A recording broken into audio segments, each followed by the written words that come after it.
ladies and gentlemen, we have with us to answer questions and to speak in a moment Linda Bell, epidemiologist, also Marshall Taylor, the acting director of DHEC, and Kim Stinson, the director of the Emergency Management Division, and General McCarty of the National Guard.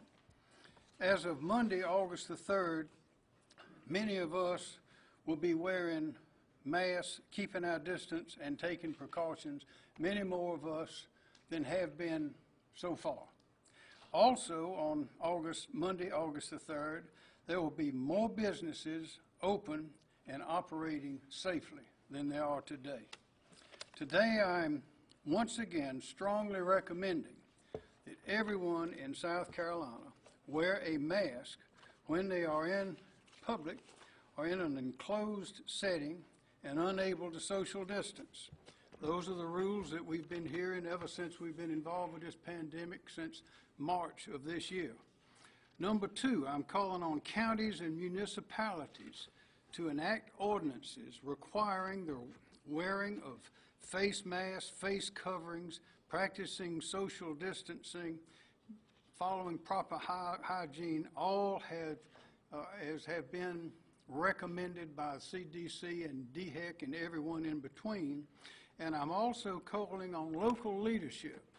This is a time for local leadership. Local leadership is the answer to where we are going.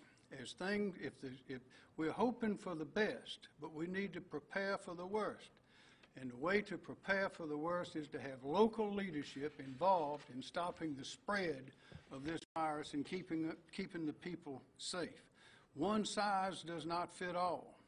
Local authorities at the county and city level, municipal level, town level, of which we have 271 in South Carolina, all have access to enforcement authority, and it should be exercised.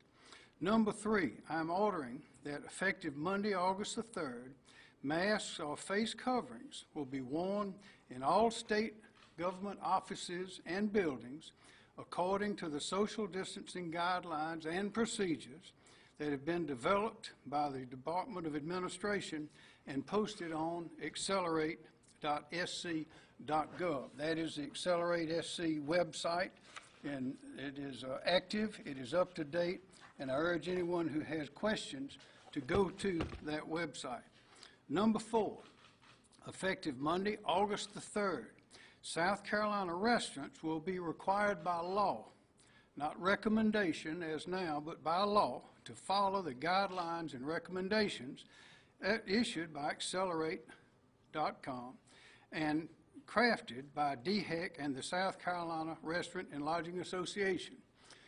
Everyone is familiar with these. They've been in effect for some time, and the restaurants have asked us for this help. There are some people who have not gotten the message, who need to be reminded, so this is now a mandatory. Restaurants will be required to limit dine-in customer service at no more than 50% of the certificate of occupancy issued by the fire marshal. That was an Accelerate SC recommendation. That is now the law. Restaurant employees and patrons will be required to wear masks or face coverings. That was an Accelerate SC recommendation. It is now the law. Tables are required to be spaced at least 6 feet apart. No more than 8 customers may be seated per table unless they're from the same family. Again, that was a recommendation. Now it is the law. Standing or congregating in the bar area of a restaurant is prohibited. I say it again. Standing or congregating in a bar area of a restaurant is prohibited. Licensed bars, we licensed restaurants, and some of them have bars. Well, standing or congregating in a bar area or a restaurant is prohibited, and already prohibited is the service or consumption of alcoholic beverages after 11 p.m. in a restaurant or a bar. These requirements apply to all establishments that possess a state permit to sell alcohol. The Palmetto Priority Program, which you've heard of, it's like one in Greenville, it's like one in other places, but the Palmetto Priority is statewide, and it has approved 2,554 restaurants. That is, has given them that good seal, housekeeping seal of approval, so to speak. Restaurants should still apply for this sticker so customers will have confidence that these requirements are being followed behind the scenes, like in the kitchen, the training and cleaning and hygiene and all of those things. Now, the rest of the restaurant requirements may be found at accelerate.sc.gov. Now, I'll remind you that throughout this, enforcement is important. These restaurant guidelines are enforceable by the state government, and that is through the State Law Enforcement Division, Department of Revenue, and DHEC, all of which, well, DHEC and Department of Revenue, which involve licensing, and SLED, of course, has criminal authority. Number 5, I'm announcing that effective Monday, August the 3rd, the following types of businesses, facilities, venues, events, or mass gatherings, these have been covered in an earlier order, the following types of businesses, facilities, venues, events, or mass gatherings, such as festivals, parades, concert, theater, stadium, arena, coliseum, auditorium. You keeping up with me? All right. Hall, amphitheater, gymnasium, chamber, assembly, concert hall, dance hall, nightclub, performing arts center, park, racetrack, or similarly operated entities. On Monday, August 3rd, those types of businesses, facilities, venues, events, or mass gatherings may operate, but under these conditions, and this will be enforced, attendance may not exceed 50% of the certificate of occupancy issued by the fire marshal, or 250 persons, whichever is less. Customers, participants, and employees must wear masks or face coverings, as well as follow social distancing, cleaning, and hygiene practices as recommended and posted at accelerate.sc.gov. The sale of alcohol, as mentioned, shall end in all of these places, as previously announced, at 11 o'clock p.m., just like in the restaurants and bars now. Now, there can be exceptions to this rule. The exceptions and clarifications to these restrictions may be granted by the State Department of Commerce only upon a thorough and satisfactory demonstration of an ability to comply and operate according to federal and state coronavirus procedures and protocols. Now, these restrictions that I've just announced on businesses, facilities, venues, events, and those things that I listed do not apply to these things: the conduct of official business or meetings of state, county, municipal, or local governments, colleges and universities, K through 12 schools, or any political subdivision of the state. Also, these restrictions do not restrict the normal conduct of local or statewide elections, voter registration, or absentee voting. But they do apply to, for example, Frankie's Fun Park, the one here in Columbia. The customers and employees have to wear masks when they go in there. Hollywood is knocking, and now movie theaters will be ready to open. They're going to have to follow these rules. You go see your favorite movie, you're going to have some distancing, you have to wear a mask. High school football games will be able to be played if the high school league plan is approved by the Department of Commerce, because, of course, that would be more than 250 people. And so that will require an exception to the 250 rule. Now, in accordance with the South Carolina Code of Laws, I hereby authorize and direct any county or city official to enforce the provisions that I have outlined of this executive order and any prior or future orders issued in connection with the present state of emergency. I want to say that again. I want the city councils, the county councils, and everyone, the towns, everyone in between to know that in addition to the state authorities that I mentioned, those in licensing, DHEC, and Department of Revenue, and the criminal investigatory authorities, that is SLED, in accordance with South Carolina law, I hereby authorize and direct any state, county, or city official any officer to enforce the provisions of this executive order and any prior or future orders issued in connection with this. The penalty for violation of the provision in these orders is a misdemeanor. That is a crime. And upon conviction, the violator must be fined not more than $100 and imprisoned not more than 30 days. Now, as y'all know from earlier conversations and orders and restrictions that we've had, and we have not had them like they have in other states, and we're doing better than other states. Our unemployment rate has dropped from around 12% to below 7%. I think last week we had the lowest number in a week of unemployment claims filed since this began. We have businesses that are ready and willing to open. But if we're going to open the businesses, we're going to have to be careful. That means you got to wear a mask. You got to keep that distance. You got to wash your hands. You got to be careful. And we know it's the young people, as more and more young people are testing positive. Now, they're not getting sick. Some don't even show it. Some don't even know it. But they're getting sick at a high rate, particularly recently. And who typically suffers is the older generations. So we've got to be real careful. But if South Carolina's business is business, and South Carolina's important task is keeping our people safe and healthy. And the way to have our businesses open and flourish and put our people to work is to be safe by keeping your distance, wearing that mask, washing your hands, and being careful what you do. These restrictions are temporary, they're measured, they're targeted at what we know works. They're enforceable by the state, by DHEC, by the Department of Revenue, by SLED, and by local law enforcement, local fire marshals, and local government. Local government also has authority on permits. They do not close businesses or constitute a taking of anyone's income or personal freedom. We are not going to close down South Carolina. We went in with a measured, steady, deliberate approach, and we've come out, and we are not going to go back there, and we don't need to as long as we heed these safety measures.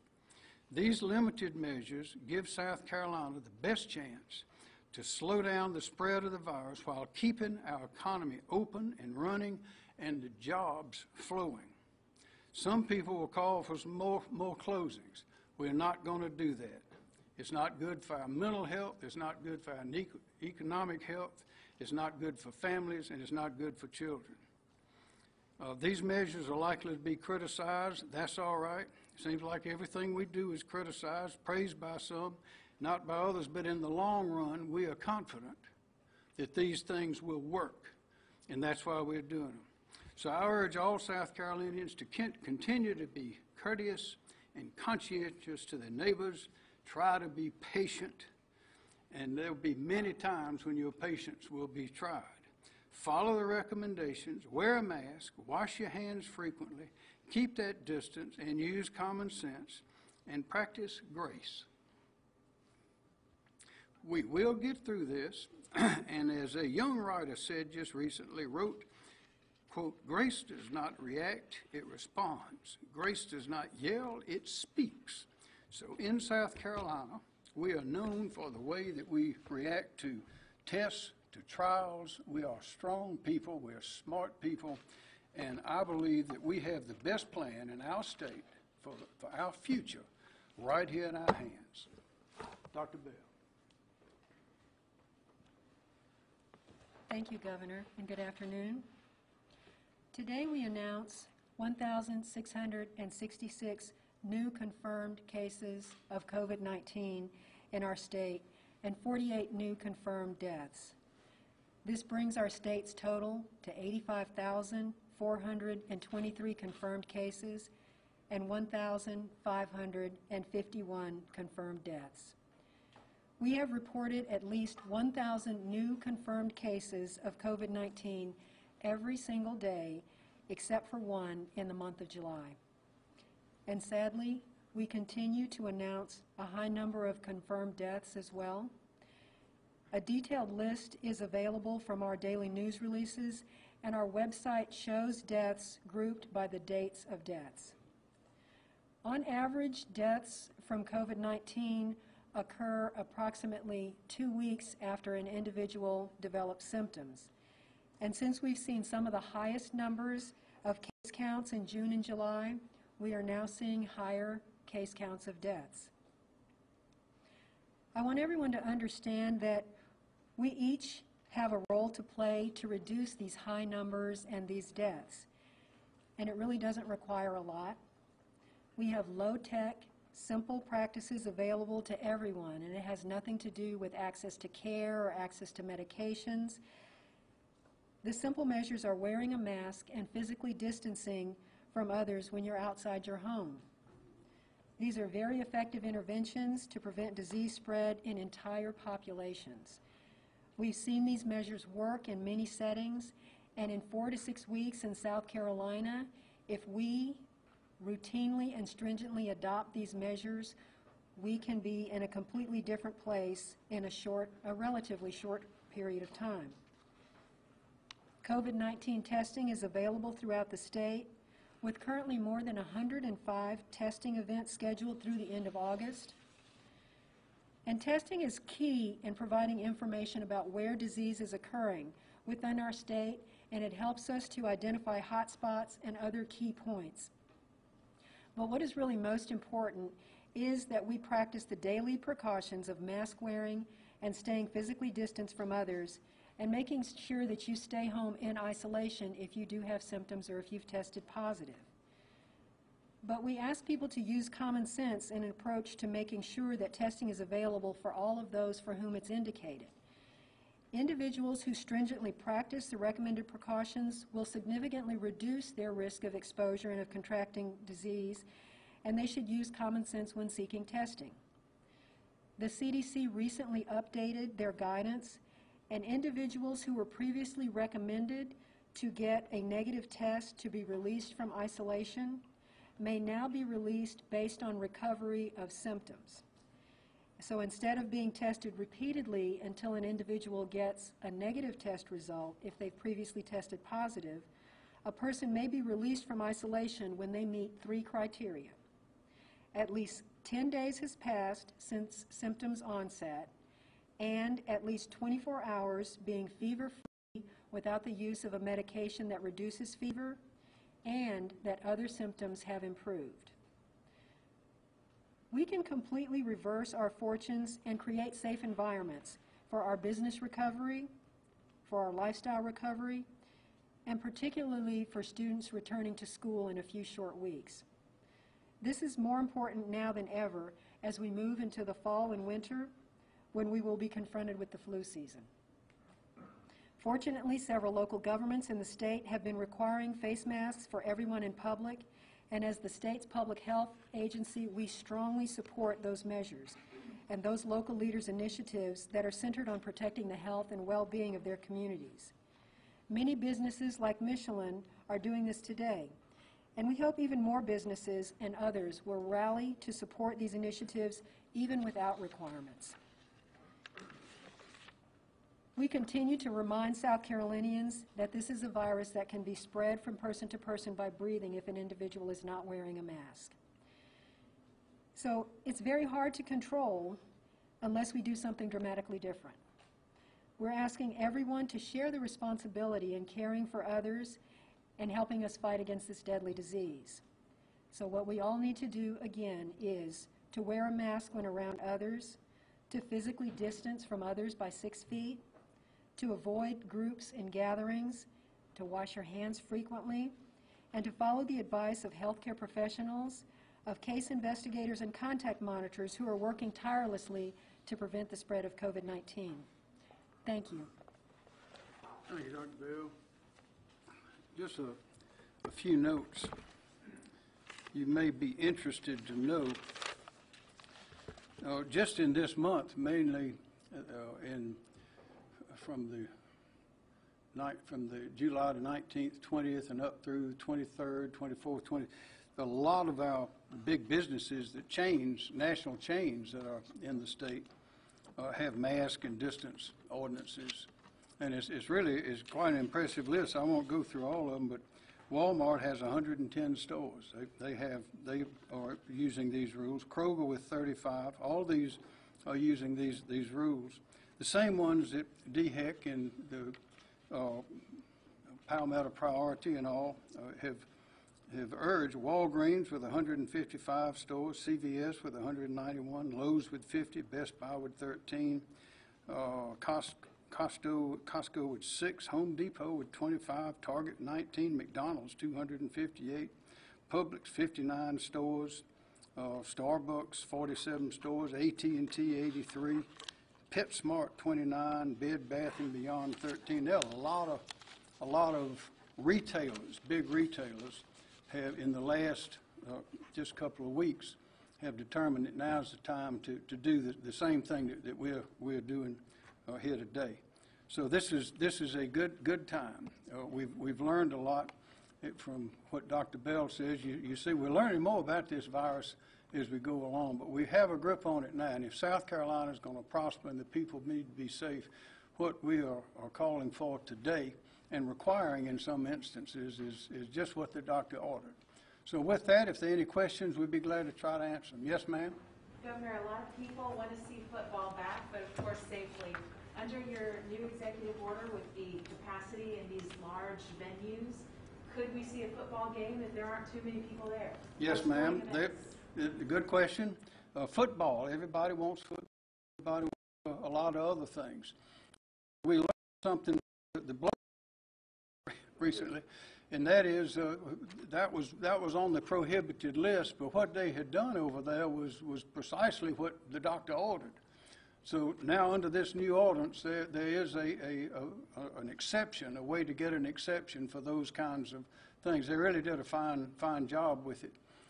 But you go to the Department of Commerce, explain your plan, tell them what you're going to do, how you're going to do it, promise you're going to do it. If you don't do it, you're going to be in trouble. And then you can go ahead. But we're going to take it on that kind of a basis. We want those things to happen. It's a great part of American and South Carolina life, but we got to be careful. We just can't go back to normal yet. Governor. Yes, sir. Governor, is there any businesses that will remain closed after Monday? Or Say it again. are there any businesses that will have to remain closed after Monday? No, sir. Okay. And how many people do you actually envision to be at a college football game in the fall? Don't know. Yes, sir. This question is for Dr. Bell. Based on some of the guidance you just issued about avoiding mass gatherings, and in Tennessee they recently reported over 7,000 school-age children have contracted COVID, and in Georgia more than several hundred athletes contracted the virus as well. When you talk about avoiding mass gatherings, would you have concerns with football resuming and schools reopening with too many students in the building based on the ease of spread that you've discussed? Well, without understanding the circumstances of those other reports of clusters of cases, the measures that we're recommending with any openings, any gatherings, as long as those practices are in place, then those will reduce the risk of exposure. So if people can choose to attend a larger gathering, but they remain social distance from others and that they're wearing a mask, those are known to reduce the risk of exposure. Question? Yes. If you could address the timing and whether you wish you may have done this earlier, and why are we opening those remaining closed businesses? Well, you can't keep businesses closed forever. Well, South Carolina's business is business, and it's been a number of months. Those closures took place, I think, on sometime in April. And those businesses the last ones that we're lifting those restrictions from have been closed for a long time. If we know more about the virus now than we did then, we know that if we follow these rules, that people will be safe and we can have our businesses opening as well. But now is the right time. And the fact that these major businesses, those that I mentioned just a few minutes ago, are doing the same thing all over the state, and of course they have information and advice from all around the world indicates that we're doing the right thing. Joe? Governor, how does this affect Soda City Market? Big pardon? Soda City Market in Columbia on Main Street. They'll have to get an okay. They have to get yes, sir. Clearance from. Okay. Also, there's a court hearing going on right now about whether you could spend $32 million on private schools or provide tuition help. If the judge decides you cannot spend that money, what will your next step be? We'll appeal because we think it's perfectly legal under the Constitution. This is not state tax money. This is a federal grant that has come down as a part of the coronavirus effort, and it is specifically targeted for use to lessen the impact and help the recovery from coronavirus. The public school system is getting hundreds of millions of dollars. That's good. It's appropriate. We're for it. We want to do all we can to assist that, and there's other money as well available as well. But there's nothing available to the independent schools, the private schools, and it's the students. This money goes to the parents of the students who apply, and they have to meet a certain income level, be below a certain level. This is for the lower incomes, and a lot of people think that the very wealthy folks are the ones that go to all the private schools. It's not so. It's a lot of different reasons, a lot of different people that go to these independent schools, and some of them working 2 and 3 jobs to do it, and some of them have lost those jobs as a result of the virus. This money, this federal money, not state money, going to that program to help those students apply for the grant and then take that money to the school they want to go to is designed to help those students as well. Remember, those parents are paying taxes for the public schools. They've been hurt just like others with the virus. The federal government has recognized this, and that's why we're doing it. And I think there are 3 or 4 other states that have done the same thing. We think it's perfectly legal under the state constitution. Yes, ma'am. Governor, with the rise in cases in South Carolina being in the red zone, are you guys seeing any shortage of hospital staffing? Yes, we are, and that's one of our main concerns at this point. There are 2, we want to have plenty of beds available for patients, both the COVID patients as well as everybody else. And I have to say we've been in constant communication with the hospitals, as in my office in DHEC, and the National Guard has been standing up auxiliary places, as well as the National Guard has been setting up testing sites all around the state. And those are 2 of our concerns. One is want to have plenty of hospital beds when and if the time comes. And we've gotten pretty close. It's gone back down. It goes up and down. But so far, there's no panic. There's no reason to panic at this time. And we've got great plans, so we don't plan on it. But the other thing is staffing, because you have a lot of the staffers, nurses, assistants, all sorts of people in these hospitals that some of them are just burnt out. And others are sick. They don't get sick at the hospital, but they get sick when they go home or go about the rest of their business. So we're addressing that. There are people available to come in. The National Guard has supplied some of their medics to step into that breach. We think we could be all right, but that is a concern. Yes, ma'am. Governor, the latest guidance from the House continues to recommend that any area that's considered to be in a high outbreak area have masking required. DHEC says that every county in South Carolina is under a high outbreak level. So at this point, given what the White House is recommending, why not push it statewide? Well, that's what we're doing. That's exactly what this is. Why not order it statewide? Because this needs to be enforced by the local authorities, and that is the way to do it. When the going gets tough, when we have to really bear down, it's going to be the multitude of local authorities that do that. This is not an air war. This is a ground war, and we have to have not hundreds but thousands of troops on the ground, if it gets to that, to see that these precautions are taken.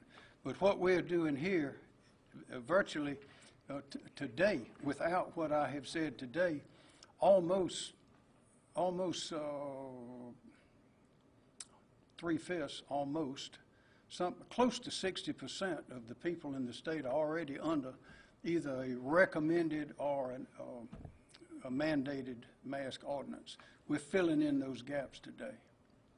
Yes, sir. Governor, I'm curious, what's your reaction to Superintendent Molly Spearman approving plans that did not include your suggestion of 5-day-a-week instruction? I think that Superintendent Spearman is doing a fine job. On the conference today, her report was that they had delivered over 20 million meals to students since this thing, that's at home since this began. Sometimes with National Guards men and women driving the school buses. What I believe that our first preference should be is face-to-face teaching in these classrooms. There's no substitute for a live, trained, skilled teacher, and we have an abundance of them. As you know, I've been wanting to pay them more. We got some pay, and we got another $3,000 raise that was stopped by this virus. But the teachers, we know that the teachers are important. The superintendent knows that as well as anybody. And the first preference of most parents is to have those children in face-to-face with the teachers, particularly the younger students. And as you get up to high school, it's a little easier to go virtual. So what I want, what we want, is the first is for those schools to be available for everyone who wants face-to-face 5-day instruction. Get it done. There are ways to get it done. Those that want virtual, that needs to be an option as well. But I have repeatedly confirmed that we will do everything we can with PPE, that is the personal protective equipment. In a meeting earlier today, which we've had many of since this began, we are confident that we have those resources available, that we can get them to the schools. Those arrangements are being made now. So we want to educate the children. And we know that if a child misses 2 or 3 months of school, it's rough to catch back up. And if you go in longer than that, it even gets worse. But the real tragedy of this is the children that need to be in the school the most, that is, a lot of them in the lower income or the rural areas are the ones that the lack of face-to-face instruction will hurt the most. If you have working parents, they got to go to work. They can't stay home and help a young child do something virtual. They just can't do it. So that's why it is important, particularly in those lower grades, to do all we can do to get those students into those classrooms. Yes, ma'am. Shauna? Speaking of those White House recommendations, they actually recommend that we have 25% capacity in terms of indoor dining and completely close bars and other venues. Why not do that? That's what they recommend, but as you know, Dr. Burks has been here. The Vice President's been here. Seema Verma has been here, and they've all said that we're on the right track, that we're doing the same thing. They've been very supportive of the steps and the efforts that we're taking, and I'm confident when they learn of these, which they don't know of yet, I presume, unless they're watching this, they'll be very, very supportive of this as well. Yes, sir. I'm not sure if you've seen all the things SE for Ed has done this week in terms of voicing their concerns about returning to the classroom at this time. If they have to go back to keep their jobs and return to the classroom, would you do something in terms of hazard pay or make some sort of compensation for them if they truly feel uncomfortable going back at this particular point? Well, there are a lot of people that are would be entitled to hazard pay, particularly those that are in law enforcement. As you know, earlier in this episode, we've developed a system where when a law officer is called to a dispute or something, violence, that they would be alerted with a yes or a no on whether anyone at that location in the last 2 weeks had been anyone registered or living in that place had been tested positive. No names or any of that, but it gave them just one more little advantage in going in. There's so many calls that law enforcement go on. This gave them a little bit of comfort, but there's no hazard pay involved, and that's hazardous duty anyway. Now, what we have pledged to do in education is to provide every single resource, all the cleaning equipment. I think Anheuser-Busch has got hand sanitizer. They I think just recently today promised 2,400 gallons. Christy Hall at the Department of Transportation is making it by the gallon. We'll have all of that available. All they have to do is ask. And the shields, face masks, cleaning, all of those things, we have the capacity and are willing to do all those to get the teachers back in. We want to keep our teachers safe. They're important, critical to the future, but those children need to be in class. Yes, ma'am. I have a question about elections, Governor. Do you have any response to the letter you received asking for easier access for mail-in and absentee ballots for November? Well, that'll be a question for the legislature. Will involve a change in law, so that needs to be handled by the legislature. Yes, ma'am. Anything else we can learn about the PPE situation? You mentioned in going back to school, you believe we have plenty of PPE to give students, parents, faculty, and staff. Do you also believe that on top of that, we still have enough for all of the hospital workers and people in all of our Well, we're working to see that we do, and we've been pretty close to the edge a number of times. There's some places in the past where we couldn't get it, but now it's being produced in big quantities, and we are working around the clock to see that we in the government can get as much as we can to have it available. But also all the hospitals and private institutions are all doing the same thing, seeking the market. Kim Stinson, could you address that, please? Yes, sir. Yeah, right now we're in pretty good shape with PPE. We built a pretty good reserve. What's really helped out is the commercial distribution system. That's much improved since it was early on in the process. Just as an example, since the 1st of March, commercial medical distribution companies have provided over 250 million gloves to here in South Carolina. So right now, all we're dealing with at the EMD level, here at the state level, is emergency resupply. And we occasionally get somebody that for whatever reason can't get it through the normal system, and they'll ask us, and we'll get it down to them. I think we did 2 this week. And then in terms of the Department of Education, they're ordering or have ordered quite a bit of PPE. Much of it is non-medical, I think, cloth masks. And then we're also helping them out, as I think the governor already mentioned that. We're going to help out with cloth masks, face shields, and gowns. So we're going to do whatever we can do to make sure that they get back into business. The one thing that we don't have that we're hoping to get soon are some testing machines, the Abbott machines and others that can give you the result of a test in just minutes. We don't have those. The federal administration is working around the clock to see that we get them, and we'd be happy to take as many as we can get, because those would be a tremendous help to us. Yes, sir, Joe? Joe? Governor, Republicans in the U.S. Senate are talking about cutting the unemployment benefit from $600 a week to $200 a week, and then starting in October going to 70% wage replacement.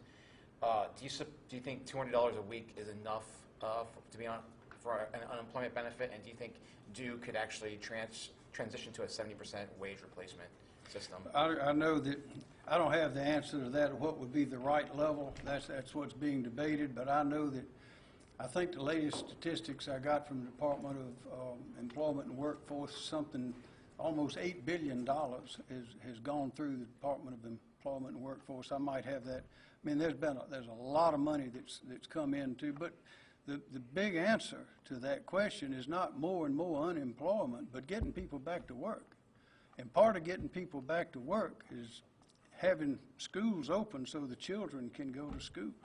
Everything is tied to everything else. So we are trying to do all of those things to see that our people get back to work, and they don't need unemployment insurance. Yes, sir. This question is for Dr. Bell. Dr. Bell, a recent study came out that found COVID-19 caused heart problems in many patients who had only mild symptoms. And just your reaction to not knowing the full extent of impact of the virus and long term on children and both adults, and again, the disease spreading in our state. And just what's your reaction to what people need to be aware of as you guys try to learn more about the virus and why it's even more important to take precautions? Well, we've known for some time about potential complications from COVID-19 infection, to include problems with the heart and any other organ system. We continue to learn more about those complications across different age groups. This is one of the reasons that we've said this should be taken very seriously and can be unpredictable what the outcome is in any individual. We are, though, also beginning to understand that in young children, particularly in children under the age of 10, that there is preliminary evidence that suggests that they are not particularly efficient at spreading the disease, and that they are not as easily infected as other age groups, and that the recovery in young children is actually quite good, that there are unusual complications, long-standing complications. We're aware of, for example, the syndrome of multi-inflammatory system in children. That is a complication, but the vast majority of young children do recover from that without complications. So, to address the question, though, it is still unpredictable. And so, for that reason, we continue to recommend that each and every person is potentially taking a chance if they're not practicing precautions. We do ask young people who are less likely, young people in the teen to a young adult age group, to take precautions to protect older individuals who are more likely to have complications. And as we continue to learn more about this infection, what we do know, though, is that the precautions that are recommended are very effective in preventing spread, and that there are many ways that we can safely reopen if those measures are in place. Okay. Thank you very much.